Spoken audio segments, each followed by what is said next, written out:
Oh, there we go. Yeah, he'd have the solution, don't worry about it. Yeah. Very good. He put the coons down the pits, well, that's what... Only trouble is, they'd all be bashing into each other in the dark. I suppose, if he did put the coons down the pits, he could always whitewash their faces first.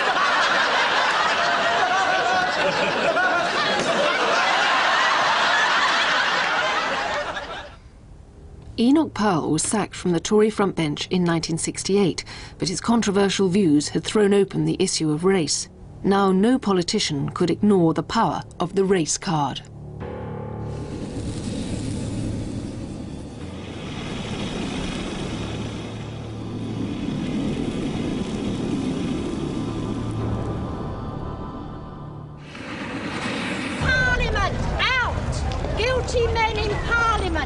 The scale and immediacy of the popular response to Powell's Rivers of Blood speech shook the British political establishment.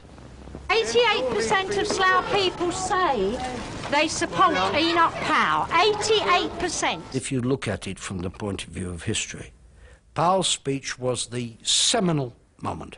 It made him the most popular politician in England. Within 3 days of the speech, MPs faced a spontaneous mass demonstration by Powell's supporters. Many people in the country rose to Enoch. You remember, the London dockers loved him. Thousands of dock workers marched on the Houses of Parliament on the day MPs were due to debate a new law on race relations. They had a slogan, knock, knock, we want Enoch. Brian and Michael Foot and I and Shelley Williams and a lot of other people were all together watching this. Michael Foot, the noblest of men, and especially on this issue, couldn't believe that these proletarian Labour voters could possibly hold such horrendous views. We want Enoch Powell! We want Enoch Powell! There was a kind of idealisation of the British worker within the intellectual wing of the Labour movement, which saw the British worker as being incapable of intolerance, racism and so forth. We're not racialists. We told him that this was just a minute snowball that would go down the hill and get larger, larger and larger. One docker with a bullhorn outside the House of Commons said, "We're very tolerant down at the docks, but when our women are threatened, we stand up." And I remember Michael saying, "What on earth is he talking about?" Some might have risen to him because they had prejudices, but those prejudices were not there in Enoch Powell. The most senior Labour and Conservative figures were more irritated than surprised by the high-profile race now had. They were expressing, in a demonstrative way, disquiet that I knew they had had for a very long time. This was nothing new to me. I wasn't learning anything new from these demonstrations at all. As far as the dockers were concerned, well, dockers have their views and they march and express them very strongly. But the country isn't governed by dockers. So that didn't change our position in the least. Pray silence, therefore, ladies and gentlemen, for the Right Honourable J. Enoch Powell. With over 1,000 non-white immigrants entering the country each week, Powell continued to campaign. Both Labour and the Conservatives distanced themselves from his inflammatory rhetoric, but they were reluctant to alienate his many supporters. Their compromise was to embrace the equation at the core of Powell's argument, but to express it in politically acceptable terms. The line was, minimise the immigration, then there'll be so few, everyone can be relaxed, and then we can not have discrimination. I mean, that was really the argument. The smaller the numbers of the strangers who come amongst us, the easier it is to treat them exactly as ourselves. People have not got confidence that the government have got a grip on the situation as far as fresh immigrants are concerned. Now, this concerns me because I want to see good race relations, and I do not believe you can have good race relations unless people have got confidence that the situation is under control. If we were to have an open door to them at the end of the day, then it would mean such an influx that our social services, our housing, our whole environment in some of our big towns and cities would be congested and overloaded to the point where it would be impossible to carry out one of the most difficult problems any country's had to do in recent times, and that is to assimilate the immigrants among our own population. It may have been politically convenient to follow Powell's line that tough immigration control was the key to fostering positive race relations, but there was a risk. If your immigration restrictions are too repressive, you encourage bad race relations rather than encourage contentment and satisfaction. Because you are saying we can't afford any more of these people here, and the implication is there's something undesirable about these people.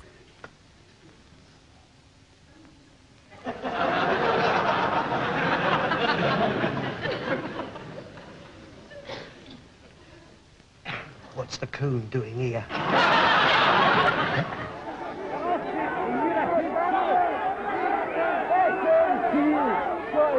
By the 1970 general election campaign, both parties feared that outright public attacks on Powell could lose them the election.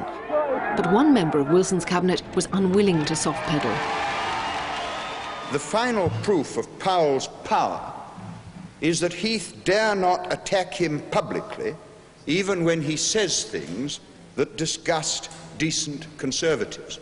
I decided that the right thing to do was to come out not only again on the main question, but to link it to fascism. The flag of racialism, which has been hoisted in Wolverhampton, is beginning to look like the one that fluttered 25 years ago over Dachau and Belsen. Larry Harris put Mr. Benn's attack to him for campaign report. The most evil feature of Mr. Powell's new conservatism is the hatred it is stirring up. I'll answer the question very briefly indeed, for part of it was answered by the reaction of the ordinary men and women who heard the reported remarks. But I beg your pardon? Well, I heard it, and people can judge for themselves what the reaction is. And people can judge for themselves what the reaction of the British public is, too. This issue, because it is so important, not just in this country, but in the world in which we live, has got to be an issue in this election, and we have got to make it so. Of course, it infuriated Harold Wilson, who didn't want this question on the agenda. He said later that I lost hundreds of seats for Labour, or thousands of votes, I forget what it was. The Queen has asked me to form the next government, and I am indeed proud to accept. Many felt that Powell did help the Conservatives to victory. Well, those are the Powellites. Those are his supporters. There's no evidence of that. I personally think Enoch was always an asset. Always an asset.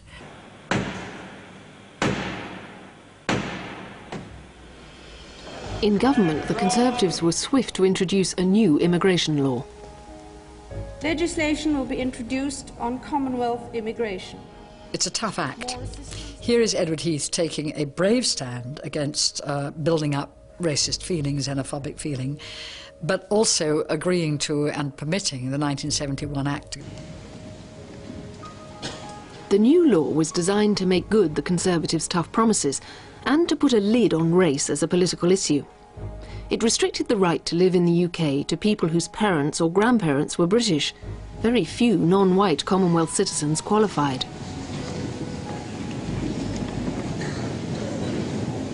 It was, in a real sense, a piece of racist legislation covered up by the grandparental clause, but what it really meant was that if you're white you can come in, and if you're not white you can't. Well, I mean, only discriminatory if you're saying that people who don't qualify on this basis aren't able to come. That's not discriminating against them as individuals. It's just saying, well, these are the people that we're prepared now to accept. I am the only black leader who is very tough and very strong in the world today.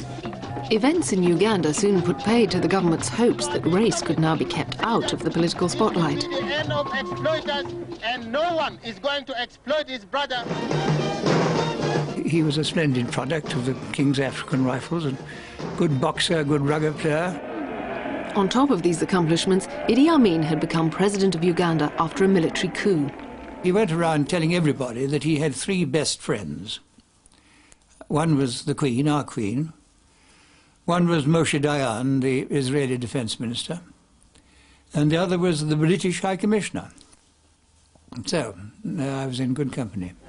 In 1972, Amin decided on a radical policy towards Uganda's Asian minority, most of whom had British passports.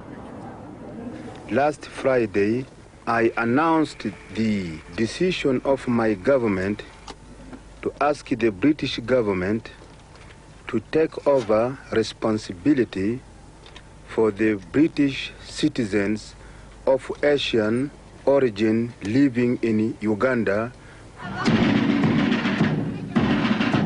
The Ugandan Asians who'd been brought to Uganda under British colonial rule were to be expelled en masse within 90 days.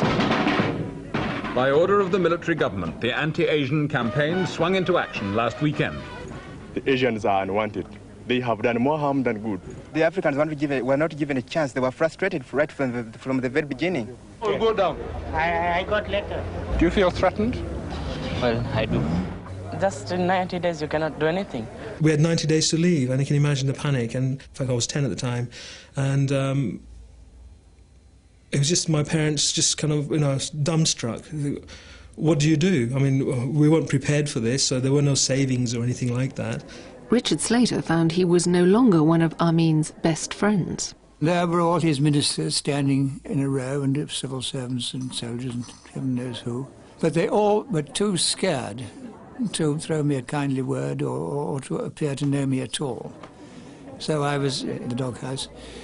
And then Amin was busy stuffing himself, and we hardly exchanged a word. Evening light mellows very softly into its range of warm lemon tones, pressing among the close bunches of the ripening grapes. Amin's decision also had unpleasant consequences for members of the British government.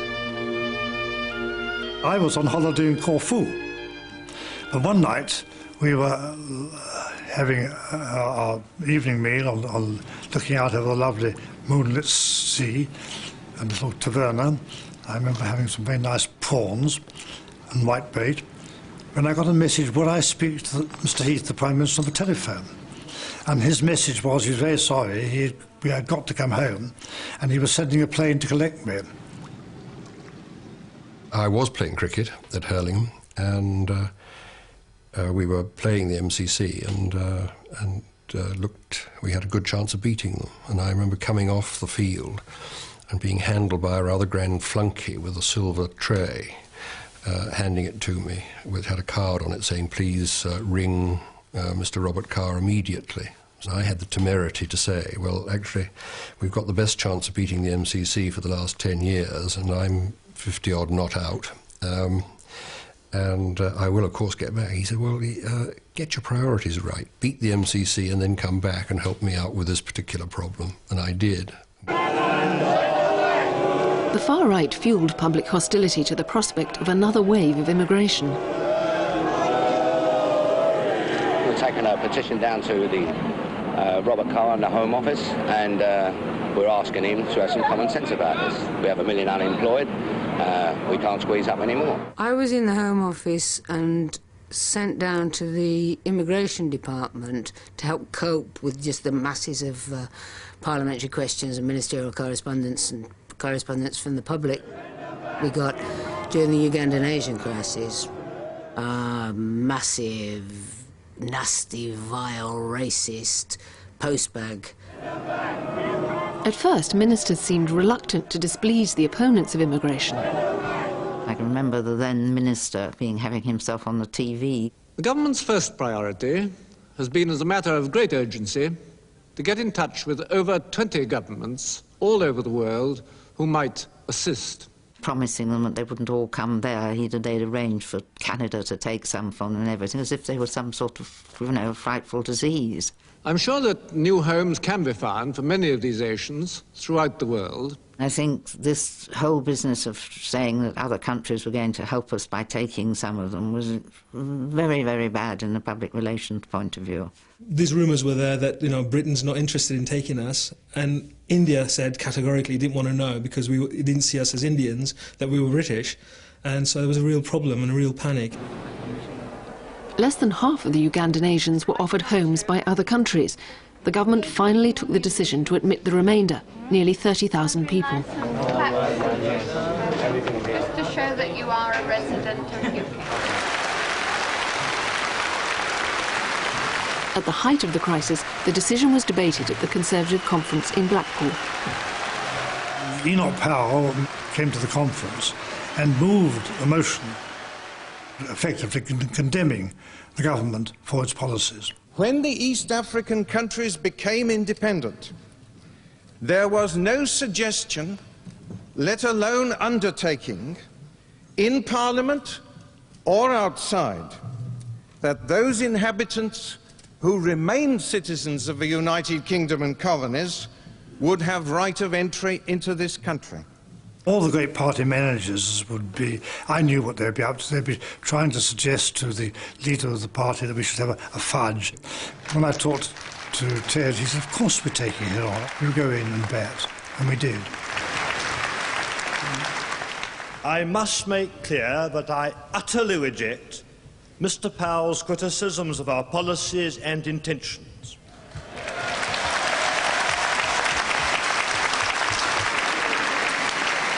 We put a great deal into our empire, and we also took a lot out.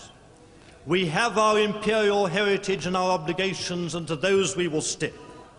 And that is why I ask you today with confidence to support your government by giving us an overwhelming majority for this resolution as amended.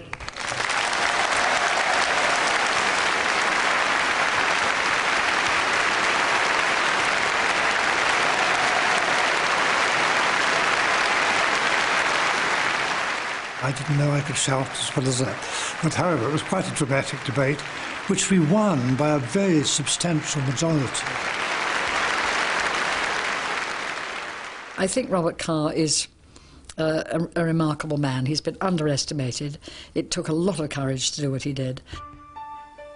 Once the decision had been made, there was a rapidly organised programme of airlifts from Uganda. Many in Britain welcomed the new arrivals. A notice was given out in church by the vicar saying that people were going to come, and anybody who could help and give assistance of any kind, please would they go out and do so.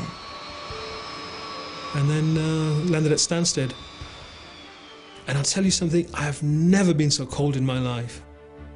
They had arrived in very thin clothes, and they were really very chilly.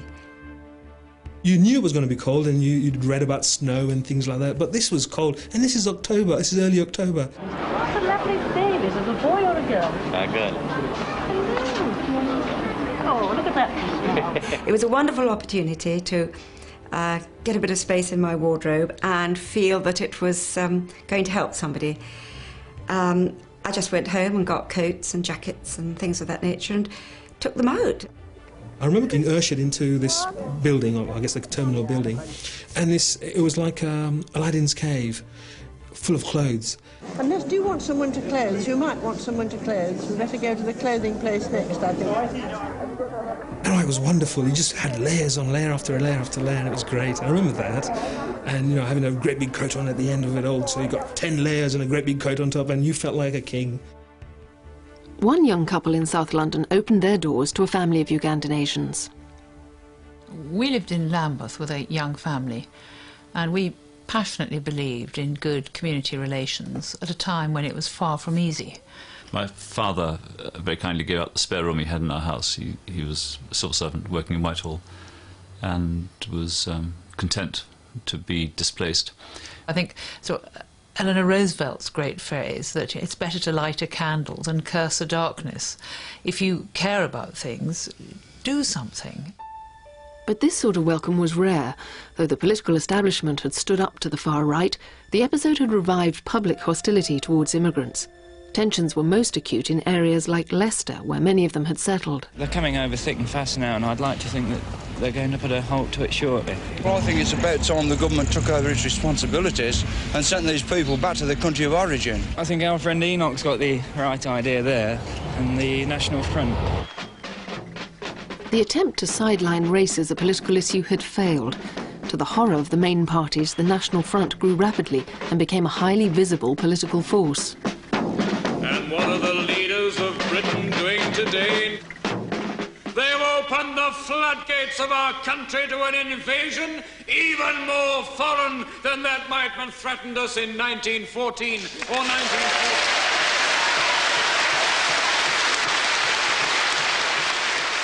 Immigration! No! Repatriation! Yes! How's Britain's... After 1972, National Front membership tripled in only 2 years.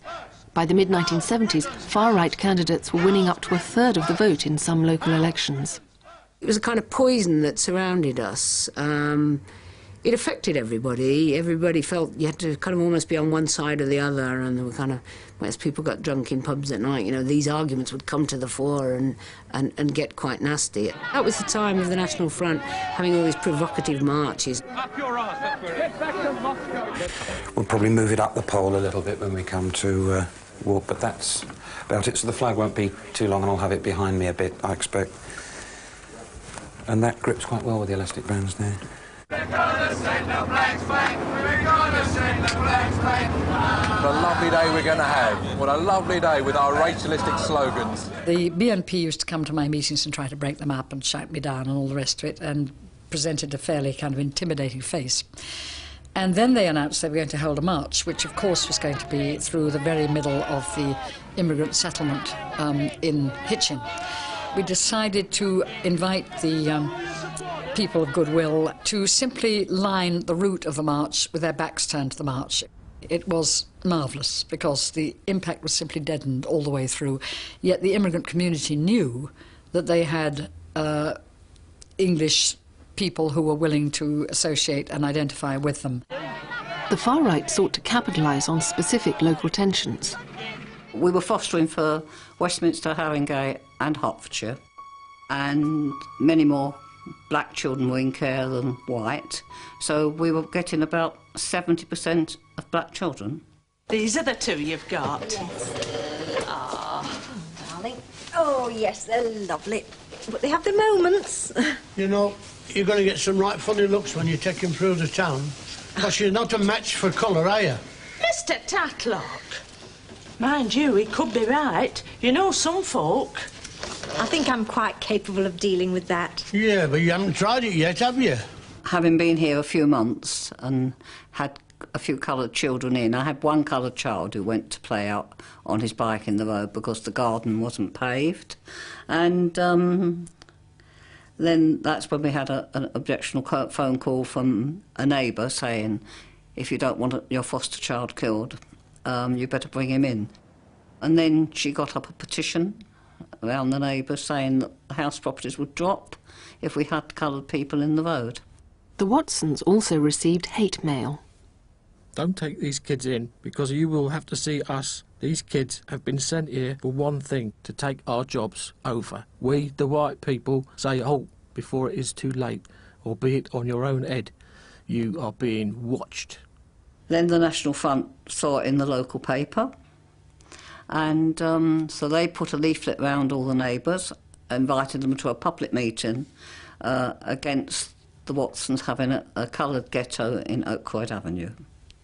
The campaign against them obliged the Watsons to fight a 3-year legal battle simply to preserve their right to foster black children as well as white. Come on, Vernon, we'll all go for one. Piggyback. We go. One big happy family, all right? Well, sort of average family anyway.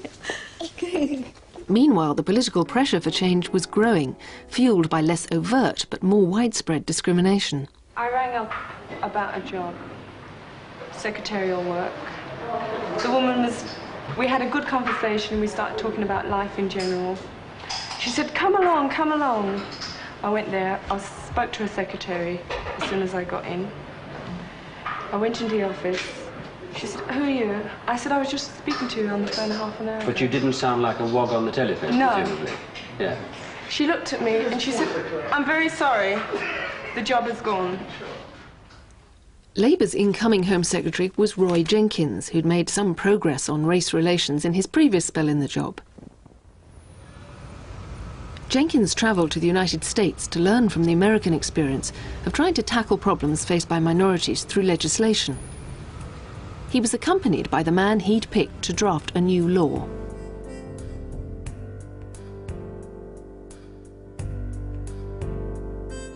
We organised a seminar for him in Philadelphia, and the Home Secretary sat there with me, learning from American experience. I suddenly realised I'd cocked it up in the white paper, and on the plane back again, had to say to him, I'm afraid we're going to have to go to Cabinet to reverse an idiocy I put into the white paper about the concept of discrimination. I, with all my expertise, had failed to grasp the fact, which we learnt in America, that you can't have a definition of discrimination which deals only with overt, direct, intentional discrimination. The Act was rewritten to outlaw any practice which had the effect of disadvantaging black and Asian people. It also strengthened the law on discrimination in the workplace, schools and housing. They was happy and content to do that until your bloody Labour lot started bunging their ideas in their head, daft bloody ideas, and unsettling them all. Ideas of human dignity. Ideas above their bloody station. And equality. Look, you start giving them a bit of equality, next thing you know, they're bloody well demanding it. The new law was not universally welcomed. The communist government that you've got in at the moment prevents us from free speech. The word nigger means a person of a black face, and I will always call that person of a black face a nigger! But Jenkins' new Race Relations Act contained a major flaw. Just like the previous act in 1968, it didn't apply to police law enforcement. This omission would be seen as critical by the Stephen Lawrence inquiry more than 2 decades later. I think almost everybody would now agree it was wrong. What I find rather more difficult to explain, I know how the sequence of events in 68, and I tried to think about them in 76. I don't honestly know, and I suppose I'm to some extent to blame for this. It's an example of a complete unwillingness to recognise that it was possible for the police or for the courts to act in a way that was institutionally racist.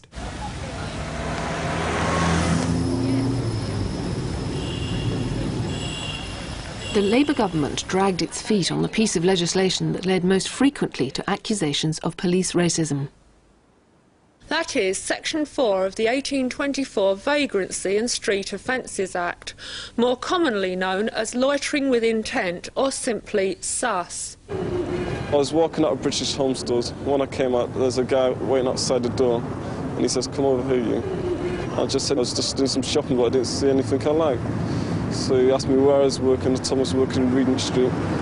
And he says, "All right," he says, "I'm nicking you." I says, "What for?" He says, "I'm nicking you for sus." I says, "I ain't done," I says, "You got to be joking." I said, "I ain't done anything." He says, "I'm nicking you." So he took me to a back room in British Home Stores, locked me up there. Then he phoned for a police car. About 10 minutes later, a police car came, put me in the back, and took me to the police station. Black and Asian young people were vulnerable to arrest under sus. In 1977, a group of parents in South London decided that was unacceptable. Mavis, how does this police harassment of young people affect their parents? I think it's got tremendous effect on the people living here in Lewisham because they're disturbed, they're worried. Every time the children goes out, there's always this concern about whether or not they've been picked up. So I used to go down to the police station and say, "Come on, I demand that you let these kids out. I want to take them home," because by then the parents were so debilitated by the whole thing that they couldn't do anything. Mavis Best became the spearhead of a national campaign to scrap sus, helped by a future Home Office minister.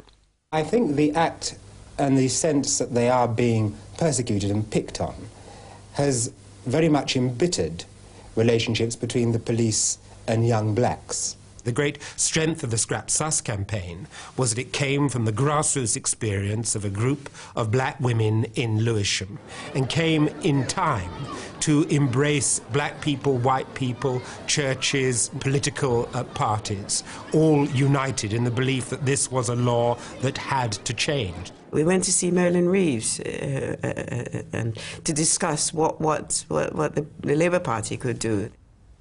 But Roy Jenkins' successor as Home Secretary had to consider other points of view. I remember talking to the Commissioner of Police of the Metropolis about it.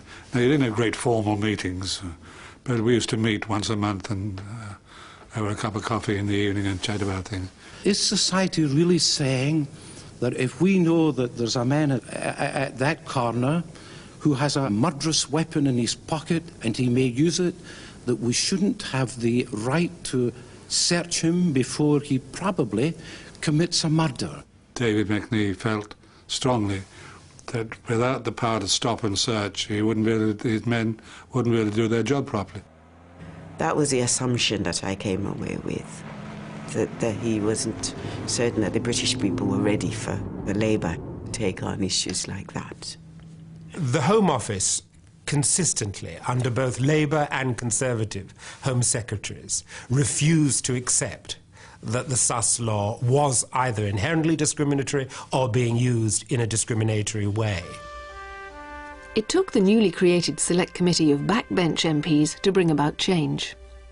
We went along and put the case to them, and John Wheeler was the chair of it. Very handsome man he was at the time. I wonder if she would say the same today. I thought, you know, it was pretty striking and very, very supportive. I was immediately impressed by the quality of the evidence that came from the various interests. Wheeler's committee had to use strong-arm tactics to force reforms. I encouraged the committee to come to the conclusion that it did and to carry the case forward within the Home Office and within government to see that the legislation eventually came forward to amend the law. It was very controversial at the time. I don't think I was always very popular. It took us 3 years to convince politicians the need to repeal the Act. So the credit must go to the black community for this. And no one else. But in the end, it was anxiety over new arrivals that still provoked the most political turmoil. It is this fact, which added to all the rest, points to the prospect of eventual conflict upon a scale which cannot adequately be described by any lesser term than civil war. By the mid-70s, the battleground had switched to family members who wanted to join black and Asian people already settled in Britain. Some 50,000 were still arriving each year. There were still a lot of men who'd come to Britain to work, recruited, and whose families were still stuck in India, Pakistan and Bangladesh. And what had happened as sort of racist atmosphere had grown up in the country and allegations of, you know, people coming in wrongly, more and more hurdles and checks had been put into the system, and it became an entrapping system that really put families through hell to prove that they really were the children and the wife of the man. There were enough people trying to get in when they shouldn't get in to cause the inquiries to be more and more tough, more and more prolonged, more and more suspicious, and the innocent suffer from that, even when the wicked ones somehow have a cleverness to get through. Many of the people waiting here will have travelled hundreds of miles, not for an interview, but merely to get a date for a first interview. The earliest dates now available are 21 months away. August 24th, 1976, nearly 2 years before this woman can even begin to prove her claim.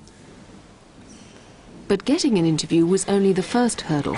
Panorama filmed an office in Pakistan where half the applicants failed to convince officials of their case. I cannot really be satisfied in my own mind, I stress the word satisfied, that you are related as claimed to Mohammed Afsar in the United Kingdom. You've been unable to offer any explanation at all for the occurrence of these discrepancies.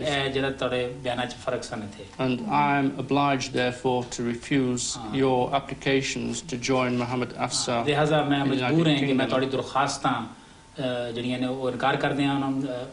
This is my decision. You may appeal against my decision. She can appeal to an adjudicator in England, but that may take years.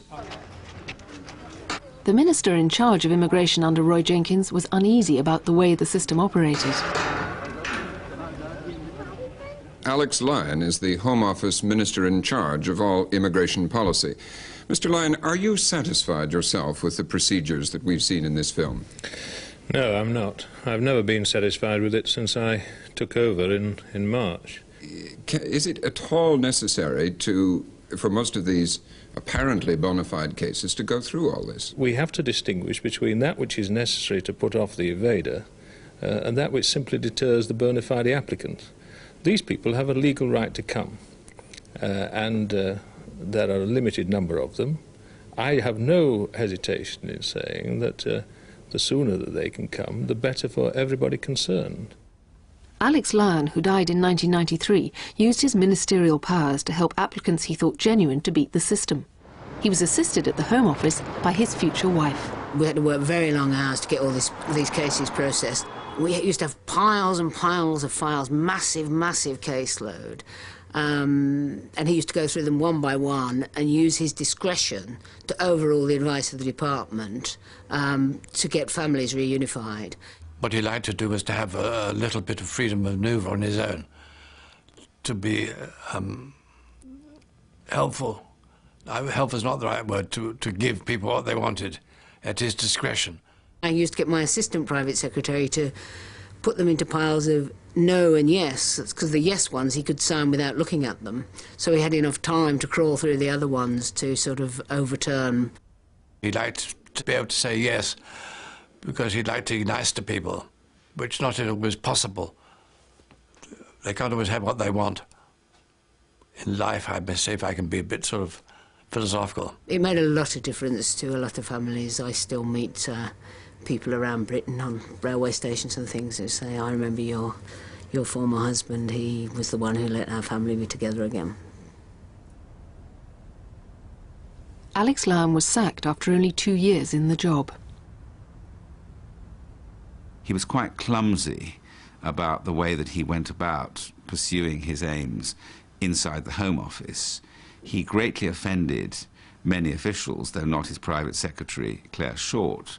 I'm afraid that he and Roy Jenkins didn't get on very well. Alex interpreted it as a lack of support for his firm convictions on race and immigration, and he felt that deeply, and he said so. Couldn't it be that Mr. Callaghan, with his generally acknowledged keen sense of public opinion, recognises that ultra-liberal attitudes on race relations cause a good deal of popular resentment? I like the delicate way you put it, and I think that that is a very important factor in his mind, and an out-of-date factor. Lyon's departure removed from government one of the few opponents of tough immigration controls. By the time I was Home Secretary, the question of illegal immigrants, people coming in vehicles to the ports and coming in, was a major issue. You'd think that every night half of Pakistan or Asia was padding up the beaches of Dover, the way everybody believed it was going on. It did go on to some degree. Far from fostering good race relations in Britain, the drive to keep out illegal immigrants often made matters worse. Why are my children apart from me? Just because of these racist laws. My recollection of Anwar Dita's campaign was that she came to symbolise a much wider problem. Rochdale, Lancashire. Anwar Dita lives here with her husband and 4-year-old daughter. I was born in Birmingham, brought up in Rochdale. I was sent to Pakistan in 1962. I was married in 1968. I had 3 children there. And my husband came to England in 1973. I followed him in 75. And after the birth of my 4th child, that's where all my hell of the life began. When Anwar tried to bring her first 3 children from Pakistan to join her, the authorities refused them entry. The Home Office became suspicious about a discrepancy in Anwar's story. Anwar had married her husband twice, once under Islamic law in Pakistan, then 7 years later under British law. The first time she'd only been 15 and they'd lied about her age, so Anwar's date of birth was different on the two marriage certificates. They said there's two Anwar-Ditas. One Shujaudin married in Pakistan, the second one that he married in Rochdale. My answer to that was, I'm the same person. Anwar's children had to remain in Pakistan for 6 years while she campaigned against the Home Office's refusal to admit them to Britain. I had to go to give fingerprints and thumbprints. I gave them photographs, I gave them loads of details what they needed of the children. Lie detector I offered myself. Blood test I offered myself.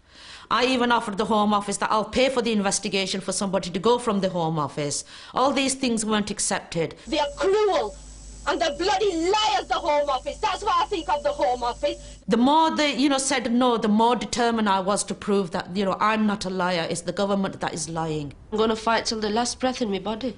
I'm not going to give up. I'm going to keep fighting on because they are my children. Nobody in the world can prove that they're not mine. Bring our children home!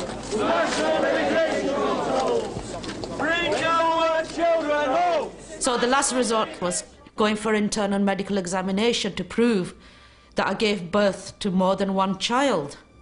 And that was the really, really, hard thing for me. That was really bad. It was like, how can I describe it? It was like being abused by consent. That's how I felt. By law, you can do this to me, to prove that these are my children.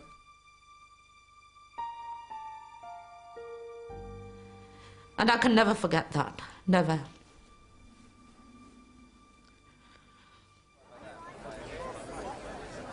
In 1981, the Home Office finally surrendered to the weight of evidence. The children arrived in Manchester 6 years to the day after they last saw their mother in Pakistan. Their father had flown over specially to collect them. At last, the reunion.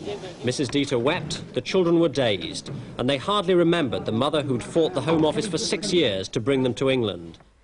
Even when I think about it, what I've been through, you feel so depressed and you say, what the hell? Why did I go through all this? All those questions wouldn't have arisen if I would have been white.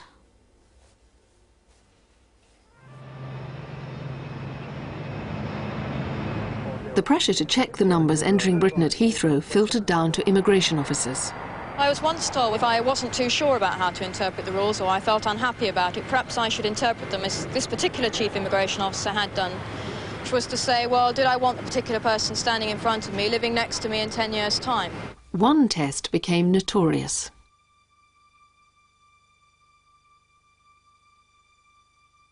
They started examining women to see whether they were virgins or not, on the grounds that no Indian man sending for a woman would accept someone who wasn't a virgin as his potential wife. So therefore, if the woman had lost her virginity, she was phony. She was trying to get in on other grounds. And this actually went on at Heathrow Airport Terminal 3. The virginity test was one of the things one couldn't quite believe was really happening. After the scandal of virginity tests became public, the Labour Home Secretary put a halt to it. Actually, I think it was so gross that it was one of those milestones that started things being improved. The most extreme features of immigration control, which had so poisoned race relations, seemed to be disappearing. But there was soon a new twist to the politics of immigration. I now propose to take a turn to the right, which is very appropriate. Up to this time, both Labour and the Conservatives had resisted the temptation to play the race card to win votes. But in the run-up to the 1979 election, the new Conservative leader had no such qualms. World in Action asks Conservative leader Margaret Thatcher about immigration, unemployment, pay policy, and about her future relations with Edward Heath and Enoch Powell. People are really rather afraid that this country might be rather swamped by people with a different culture. And you know, the British character has done so much for democracy, for law, and done so much throughout the world, that if there's any fear that it might be swamped, people are going to react and be rather hostile to those coming in. So if you want good race relations, you've got to allay people's fears on numbers. That's one thing that's driving some people to the National Front.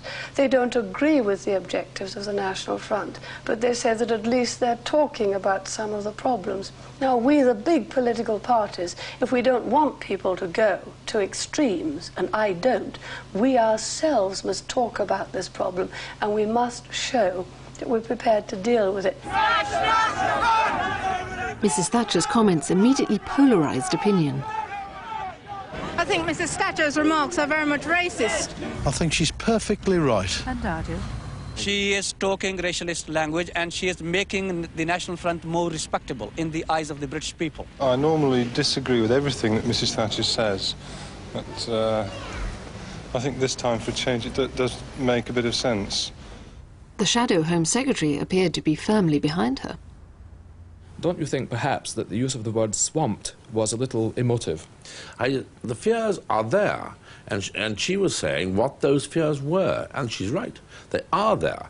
Willie Whitelaw was in the Shadow Home Secretary. He'd been building bridges to the immigrant community and so forth, so blew up those bridges and infuriated him. And he certainly at that time, for a few days, very strongly contemplated resigning, which would, of course, have been a very grave step to take, because not only was he Shadow Home Secretary, he was Deputy Leader of the party. In some quarters, Mrs. Thatcher's remarks were even less well received. I remember going to see the Indian Prime Minister, I think it was in number 10 Downing Street, and I followed Mrs. Thatcher as always, and I was sitting waiting, and she came out of the room and stumped past me without even saying good morning, disappeared out the door, and I went in, and the man was sitting fuming. He was saying, terrible woman, terrible woman. And I said, it could be worse. She could have promised to take back India. So he just laughed, and we got on all right after that. Many considered that Margaret Thatcher had finally given in to the temptation to play the race card. Well, you must judge that. I think the swamping remarks were designed to win votes, probably. I think swamping was a carefully calculated word intended to make the hair stand up on the back of people's necks and feel that only the Tory party would save us from some sort of black annihilation. At the election, it wasn't Labour which felt the main impact of Thatcher's repositioning on race. One group who've done spectacularly badly in this election is the National Front, with a mere 2% of the vote in London. Their poor showing is all the more significant since they'd made their most determined bid for the mass support which has so far eluded them. The Front put up a record 300 candidates. They all lost their deposits. I think looking back it was healthy, because there was enough ballast in the Tory party that was not going to be so vilely, crudely racist, that it was better to destroy the National Front. I don't know how good her motives were, but I think historically it was probably helpful.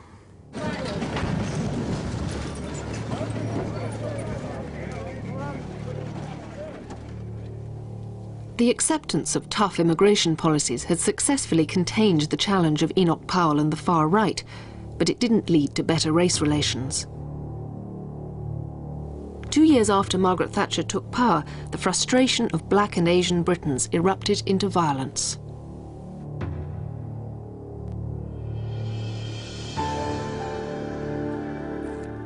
Playing the Race card returns to BBC Two next Sunday at the earlier time of 7:10.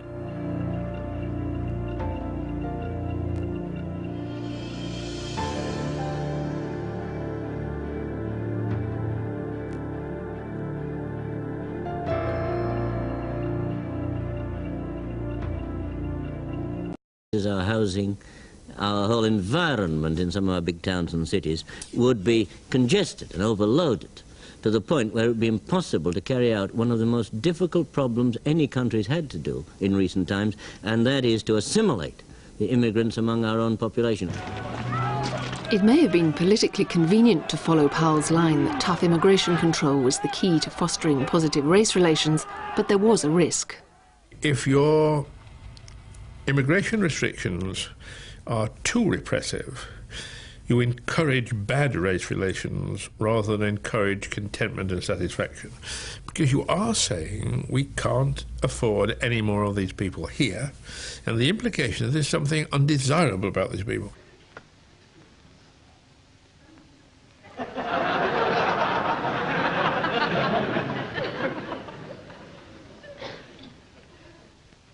What's the coon doing here?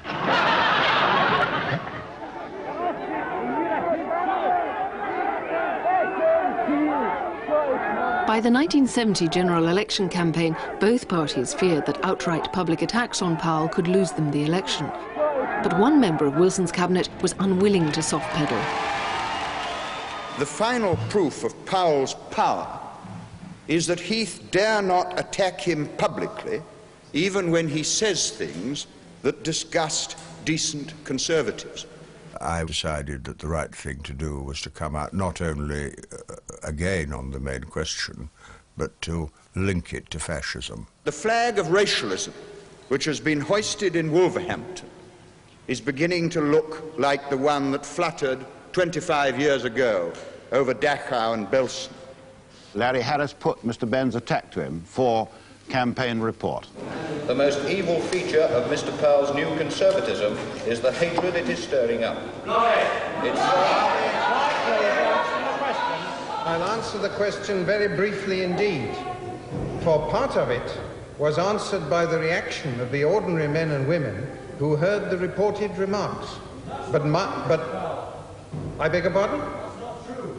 Well, I heard it, and people can judge for themselves what the reaction is. And people can judge for themselves what the reaction of the British public is, too. This issue, because it is so important, not just in this country, but in the world in which we live, has got to be an issue in this election, and we have got to make it so.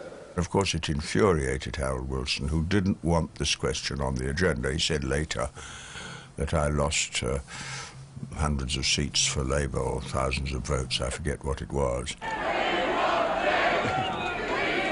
The Queen has asked me to form the next government, and I am indeed proud to accept. Many felt that Powell did help the Conservatives to victory. Well, those are the Powellites. Those are his supporters. There's no evidence of that.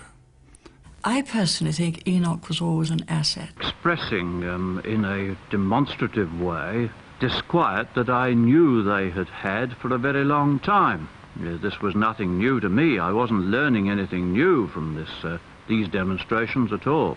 As far as the dockers were concerned, well, dockers have their views and they march and express them very strongly. But the country isn't governed by dockers. So that didn't change our position in the least. Pray silence, therefore, ladies and gentlemen, for the Right Honourable J. Enoch Powell. With over 1,000 non-white immigrants entering the country each week, Powell continued to campaign. Both Labour and the Conservatives distanced themselves from his inflammatory rhetoric, but they were reluctant to alienate his many supporters. Their compromise was to embrace the equation at the core of Powell's argument, but to express it in politically acceptable terms. The line was, minimise the immigration, then there'll be so few, everyone can be relaxed, and then we can not have discrimination. I mean, that was really the argument. The smaller the numbers of the strangers who come amongst us, the easier it is to treat them exactly as ourselves. People have not got confidence that the government have got a grip on the situation as far as fresh immigrants are concerned. Now, this concerns me because I want to see good race relations. And I do not believe you can have good race relations unless people have got confidence that the situation is under control. If we were to have an open door to them at the end of the day, then it would mean such an influx that our social service... Many people in the country rose to Enoch.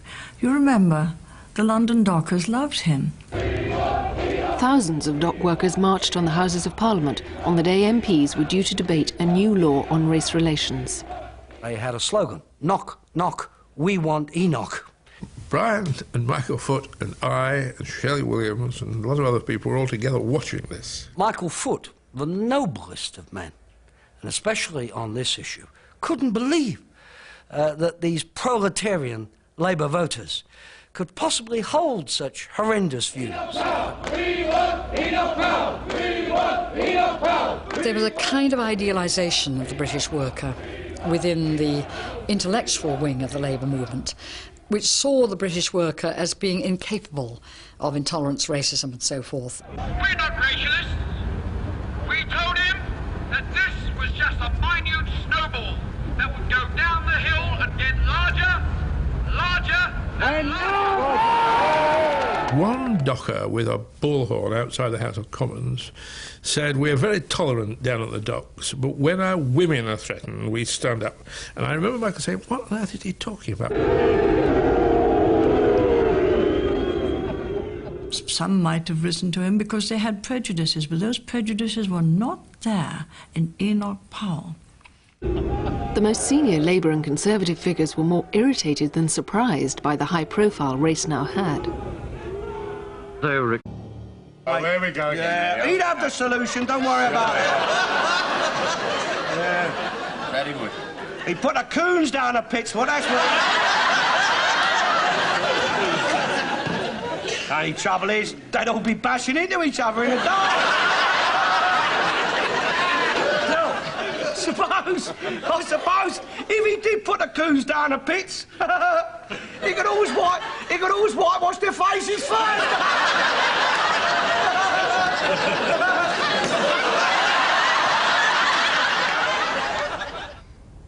Enoch Powell was sacked from the Tory frontbench in 1968, but his controversial views had thrown open the issue of race. Now no politician could ignore the power of the race card.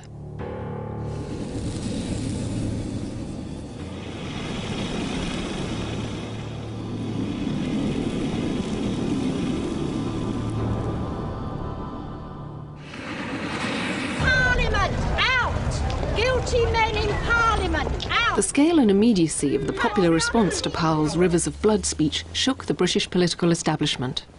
88% of Slough people say they support Enoch Powell. 88%. If you look at it from the point of view of history, Powell's speech was the seminal moment. It made him the most popular politician in England. Within 3 days of the speech, MPs faced a spontaneous mass demonstration by Powell's supporters. Oh, he's a jolly good fellow.